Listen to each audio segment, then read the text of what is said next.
ఒక ధనవంతురాలు విమానంలో ఒక పేద ముసలాయన పక్కన కూర్చుంది. సీట్లో కూర్చున్న వెంటనే ఆమె ఎయిర్ హోస్టెస్ను పిలిచింది. ఎయిర్ హోస్టెస్ ప్రేమగా పలకరించగా ఆ అమ్మాయి వెంటనే నాకు వేరే సీటు వెతకండి తొందరగా అంది. ఎయిర్ హోస్టెస్ క్షమించండి మేడం, ఎకానమీ క్లాస్ మొత్తం నిండిపోయింది అని చెప్పింది. దానికి ఆ ధనవంతురాలు, కాని నేను పనికిమాలిన ఒక బీదవాడి పక్కన ప్రయాణం చెయ్యను, ఏదో ఒకటి చెయ్యండి అంది. ఆ ముసలాయన నమ్మలేనట్లు చూస్తుండగా ఎయిర్ హోస్టెస్ నేను కెప్టెన్తో మాట్లాడతాను అంది. తర్వాత ఎయిర్ హోస్టెస్ కెప్టెన్ దగ్గరికి వెళ్లి, కెప్టెన్ గారు, ఒక అమ్మాయి ఈ పేద ముసలాయన పక్కన కూర్చోవడానికి ఇబ్బంది పడుతుంది, ఏం చెయ్యమంటారు అని అడిగింది. ఆశ్చర్యంగా కెప్టెన్ నవ్వాడు.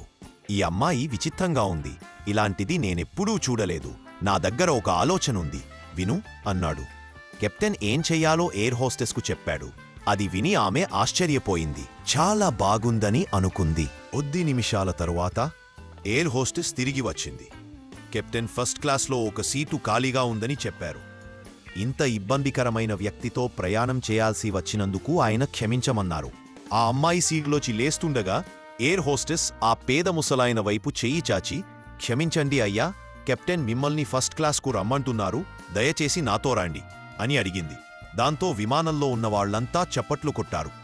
ఎప్పుడూ ఎవరినీ తక్కువగా చూడకుండదు. దేవుడి దృష్టిలో మనమందరం ఒకటే. నువ్వు జీవితంలో ఎంత ఎదిగినా ఒదిగి ఉండాలి. కాళ్ళు నేలమీదనే ఉంచాలి.